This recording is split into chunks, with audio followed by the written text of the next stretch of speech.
Ma'am, can I start? Ji, sir. Ji, ma'am. Quickly, let us allow for a formal introduction. Yes, ma'am. Jyoti? Yes, ma'am. Thank you, ma'am.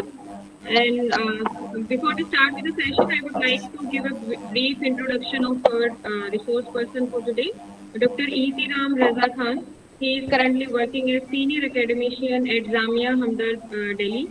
He has over 26 years of rich experience and has done PhD in the field of software engineering and neural networks. His research areas are software engineering, computer graphics, machine and deep learning, big data analytics, cybersecurity, and IoT. He has been actively involved in training and placement activities as head and has offered consultancies to more than 15 companies. He has over 20 international and Indian patents and copyrights against his name. He has written over 20 books and 30 book chapters, has more than 100 research papers in journals of high repute. He has so far been involved with more than 55 invited talks and more than 25 keynote addresses. He is a famous international speaker. So let us give him a warm welcome from on behalf of the organizer of this event. Thank you, Dr. Jyoti. Thank you for the kind words. So let me start with the session. Yes, sir. Please.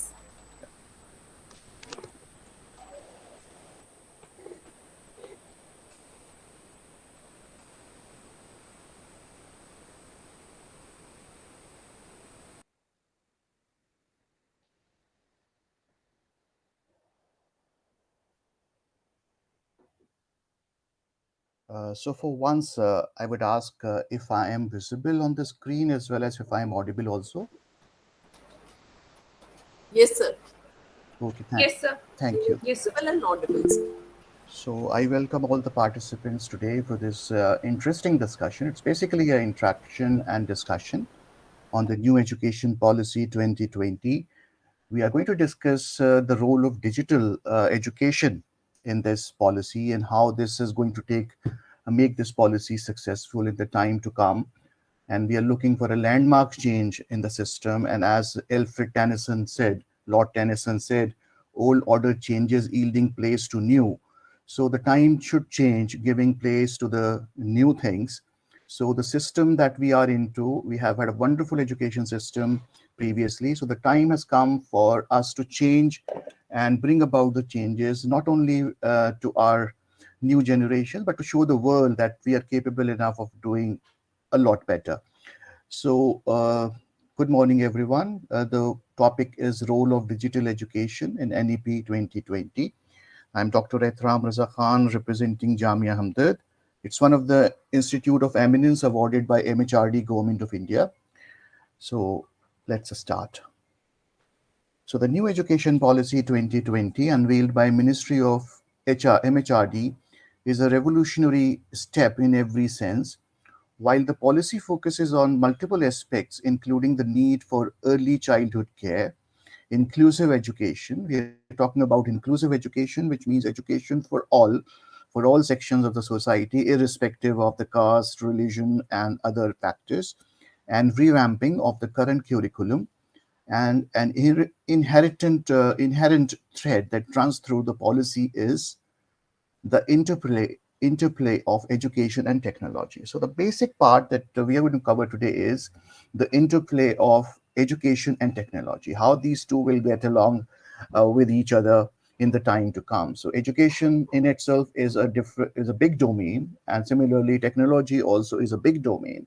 So let's see how they can be merged together to come up with something different and something better. So over the last decade, India has transformed itself into an information intensive society.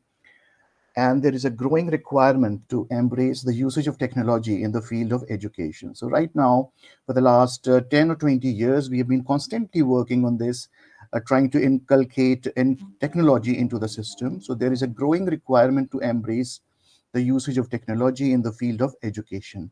In this regard, the policy notes that one of the central principles steering the education system will be the extensive use of technology in teaching and learning. So this is the part which is important for us for this for these 3 hours that we are together.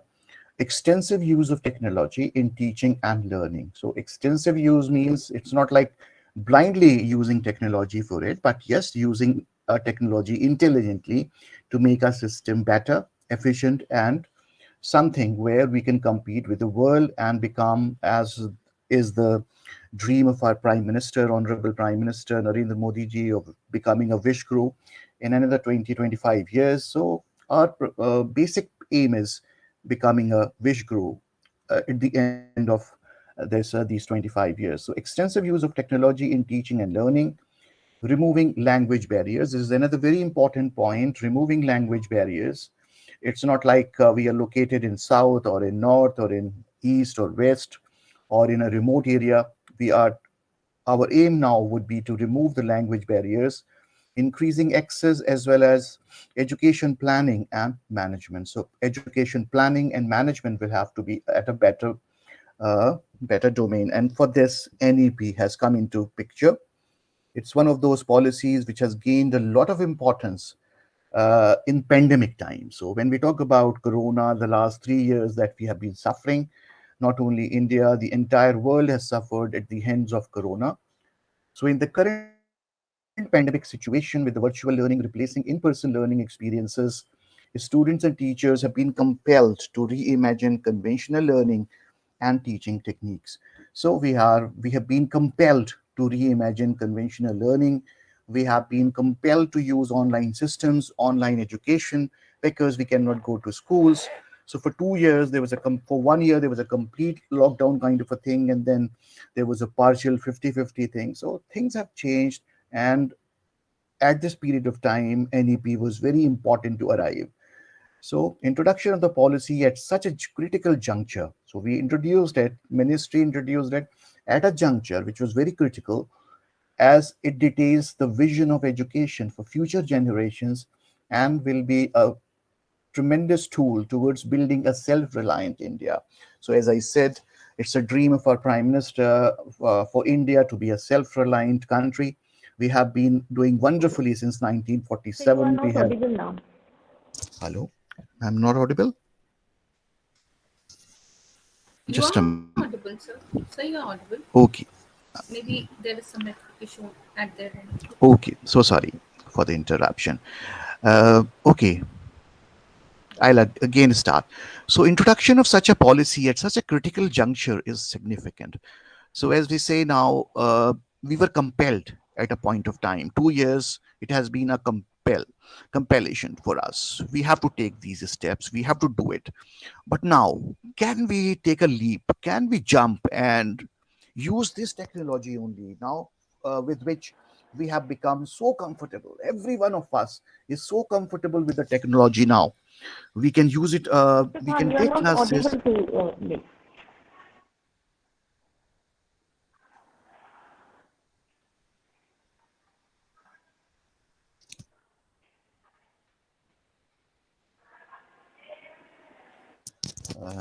Is it with all the audience? No, sir. No, sir. I think, ma'am, there is a problem on the network side.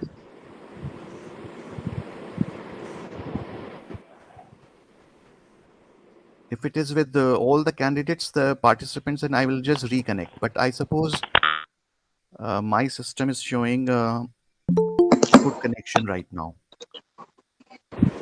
No, sir, it's audible. Okay.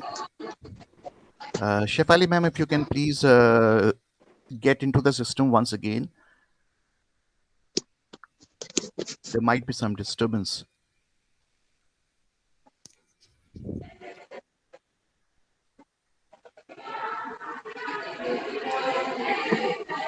So you may continue. You are audible, sir.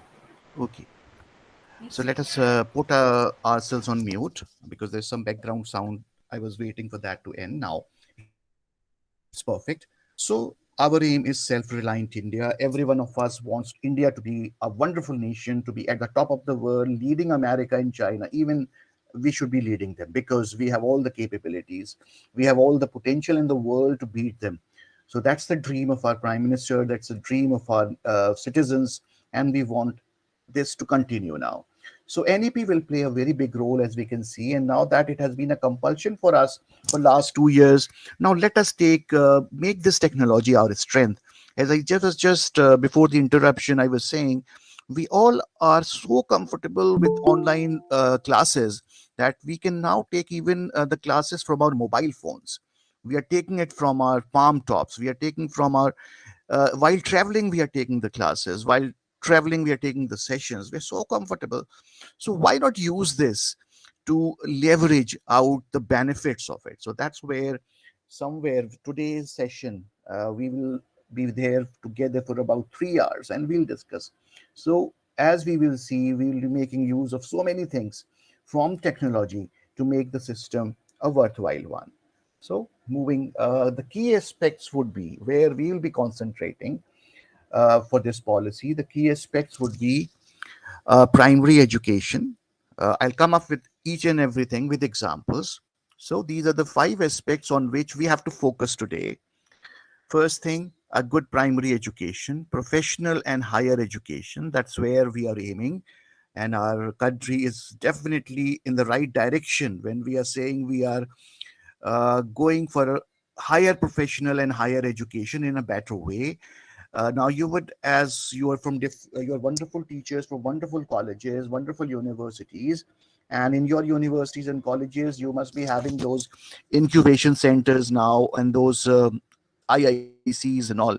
So there are so many centers now set up. There are so many startups being displayed, even in your college, in your university, that the professional and higher education is going for a big leap. So not only are we teaching the students the basics of technology, management, and higher things, but we are even inculcating the concepts of startups, of incubation centers, of research, early research. So a student always have big ideas, always have great ideas. So our aim is, our education ministers, what they're focusing on is catching the kids at the right age, train them at the primary education, give them a wonderful primary education, go for professional and higher education in a better way. Administration of education, administration will have to undergo lots of changes, as we'll see in the slides today. Then fourth point that the ministry has been advocating is adapting to artificial intelligence.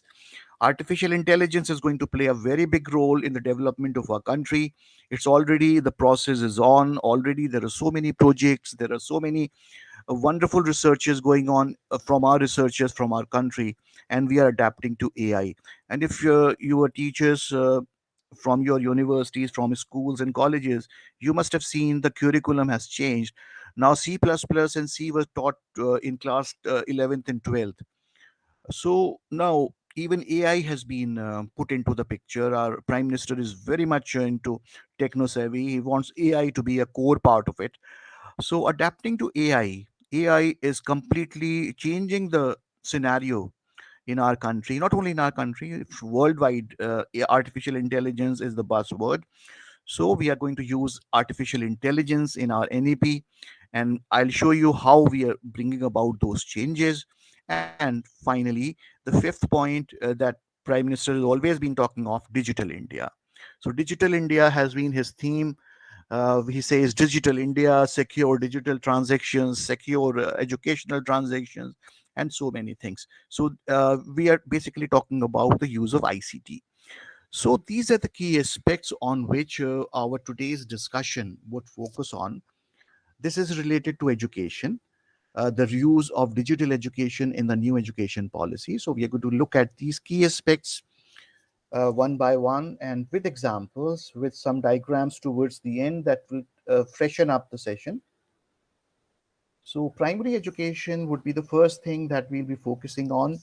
The policy recognizes the importance of technology in aiding teachers, bridging the language barriers between teachers and students, creating digital libraries. Digital libraries is the buzzword now. We are creating digital libraries now. So the need of those books, physical books, is no longer required. Everything is there in digital format in the libraries, and it's accessible by the students, it's accessible by the teachers, accessible by the administration. So, popularizing language learning as well as ensuring greater access to education, especially for differently abled children. We are talking about differently abled children also, because, as I said in the first slide, it has to be inclusive education, education for all. No one should be deprived of education. That is the key mantra behind this new education policy. So, if you again, I take you through this paragraph. The policy recognizes the importance of technology in aiding teachers, helping teachers, bridging the language barriers between teachers and students. Now, there are translators, a teacher is teaching, and that is automatically getting translated into various languages, creating digital libraries. No longer physical books are required. No longer the students will have to carry those heavy bags. Now they come with minimum of books, minimum of copies, and they can avail digital libraries. We have to popularize this. We have to teach them how to use that. Popularizing language learning as well as ensuring greater access to education, especially for differently abled children. It is also proposed that coding be introduced in school curriculums as an important skill that students must develop. This is a step that we have seen, as I said. They have introduced artificial intelligence in early classes. They have implemented the concept of coding. Coding here is programming. They have implemented the concept of programming early on.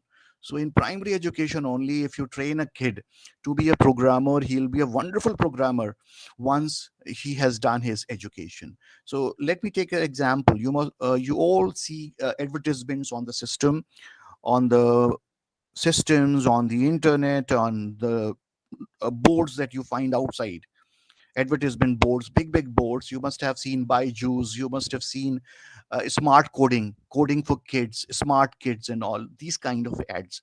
Now they are basically these companies are leveraging into providing these coding expertise to the young kids. So as I said, if you teach a class 6th student to a class 8th student, if you teach them coding, and if we can just develop their mind, I think they will be wonderful potential. They'll have wonderful potential, and they will be wonderful assets for the future. So our prime minister has been very vocal about artificial intelligence, and that's where artificial intelligence is being incorporated. And mostly in the new curriculum, AI is there for the primary sections also. The policy also notes that technology can be effective tool in facilitating teacher education and encourages the utilization of technology platforms for online teacher training. So the policy also says, so let us use this technology, and let us use this technology to guide teachers, to encourage teachers, to guide teachers, to train teachers. And the step is before us. Today we are assembled here, we are having a discussion here, and this is online discussion only. So we are all now incorporating, we are all inculcating this NEP now. So what we are trying to do is we are trying to hold sessions in workshops, in our special seminars and all. And now the teachers are being trained, teachers are being encouraged. So as I said, why not use the 2 years compulsion that was before us of taking classes online? Why not use that expertise? Why not use it in daily life? Why not train our students in primary education? Why not have them techno savvy? Why not have them technocrats at an early age? So if you're going to put this spirit into the young kids, I think India will be taking a giant leap in terms of progress, and we'll be wish grow very soon. So primary education is the first point which gains a lot of mention in NEP 2020. So the thing is, the mantra here is teaching them young, teaching them technology at a young age. So that is where the schools and colleges and universities are now working on this, developing their platforms. Let me not I'm talking not talking from the slides right now. If you all must be comfortable, your universities and your colleges, you are from wonderful colleges, I know, and you all have learning modules, LMS, so learning management systems. So every college, every university now have LMS of their own. Now they teach from the LMS, they conduct examination on the LMS, they evaluate you from the LMS learning module, learning management system. So everything is being done from that same LMS. So we are in the phase of not only charging up the students, we are also in the process of charging up the teachers. Uh, just making them confident, just making them, yes, you can do it. And that's where we are moving in the right direction. So from primary, we'll move to the next slide. That's where we had 5 factors, if you remember on my slides. It's now the professional, the second one, the professional and higher education. So not, no, let's see what NEP says about the professional education, what it says about the higher education. So the need to embrace technology in professional education, legal health, as well as incorporation of technology to expedite the achieving of 100% literacy by introducing quality technology options for adult learning has been put forward. So here, as I said in the previous slides also, we are targeting 100% literacy. We are targeting 100% literacy, not only to the young kids, but to the adults also. So we want everyone to be sakshar, everyone to be learned, everyone should be able to write his name, everyone should be able to read and write. So that's where we are trying to embrace technology for this literacy movement. Second point says the policy recognizes the importance of technology in addressing various societal challenges and seeks to promote interdisciplinary research and innovation. So the policy now understands. So we understand that this is a time for research. Never before in the world there have been so many researchers. Now you will find everyone is into research. Everyone is doing a wonderful job in research. Everyone is publishing in SCI. Everyone is publishing in Scopus. Everyone is publishing in MDPI. Everyone is publishing in high impact factor journals. So we are all wonderful researchers. We are all researchers, and we are guiding our students in research. So that's where this policy says use more and more technology, and use this technology to fight society challenges. We have so many societal challenges before us. Uh, we have poverty is one of those issues. Then the language barriers are, so let's fight those societal challenges.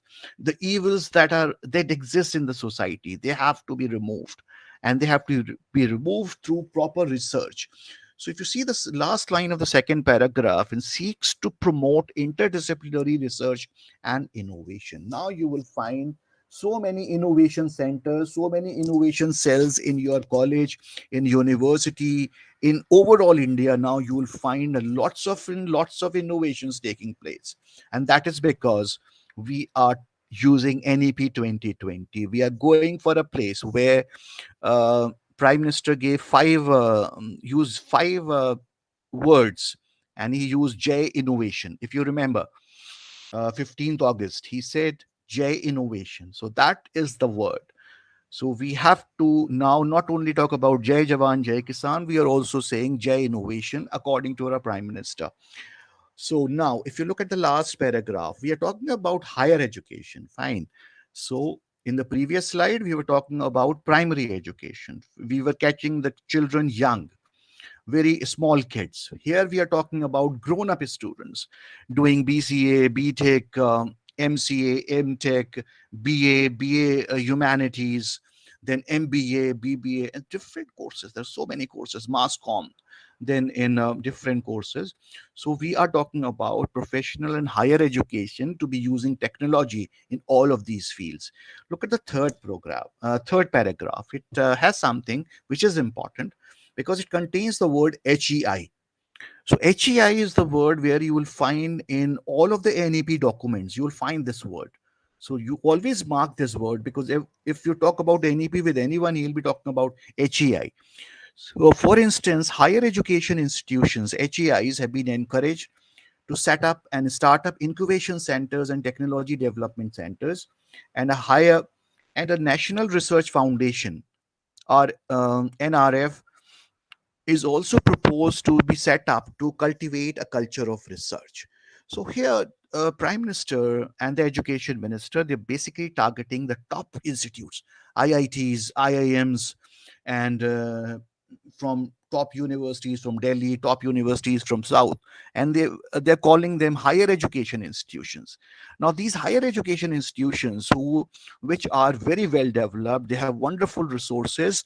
Now, these institutes, HEIs, have been encouraged to set up and start incubation centers and technology development centers, and is also proposed to set up and cultivate a culture of research. Now, this is where the research is coming from.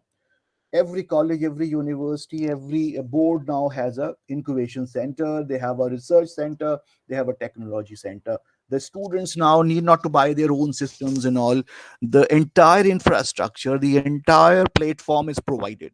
It's IoT, it's AI, it is federated learning. Everything is provided to them in the college, in the university, and that's where our students have always been very hardworking. Our teachers have always been very hardworking. And now we are sitting on these systems. We are making use of that. And now you'll find the maximum research taking place in last 5 years. And that is because we have been using technology in this. So if you find this, the policy advises the establishment of National Educational Technology Forum.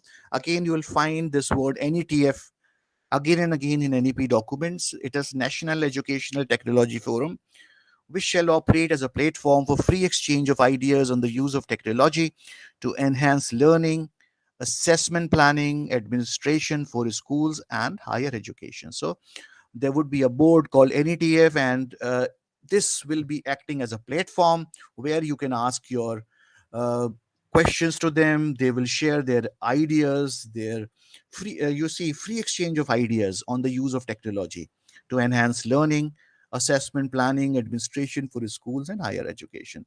So a government is doing a lot. Our citizens are doing a lot. We teachers are doing a lot. Our students are doing a lot, and we are working to make it successful. And that's where I say, towards the start of my session, I said, yes, we are in the right direction.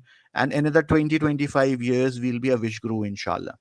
So the next slide, if we take it, then administration of education. Now, not only we can, it's like not like just keep on doing, just keep on working. Let's have a proper administration also. Proper administration is important. Otherwise, there is always a need of a good prime minister. There's always a need of a good director in a college. There is always a need of a good vice chancellor in in an university, where you say if the administrator is good, the university is working very nicely, your college is working very well, country is progressing, everything is at the right place. So administration has to be done, and here we are talking about in this point 3, we are talking about administration of education. So let's see how administration will be taken care of. The creation of academic bank of credit to digitally store academic credits earned from various HEIs to facilitate the grant of degrees based on the credits earned over a period of time. So now, very smartly, they have done, there is an academic bank of credit. Keep on doing the courses. Keep on doing courses from MOOCs. Keep on doing courses from Swayam. Keep on doing courses from Coursera, Udacity, and there are different MOOC platforms. So keep on doing the courses.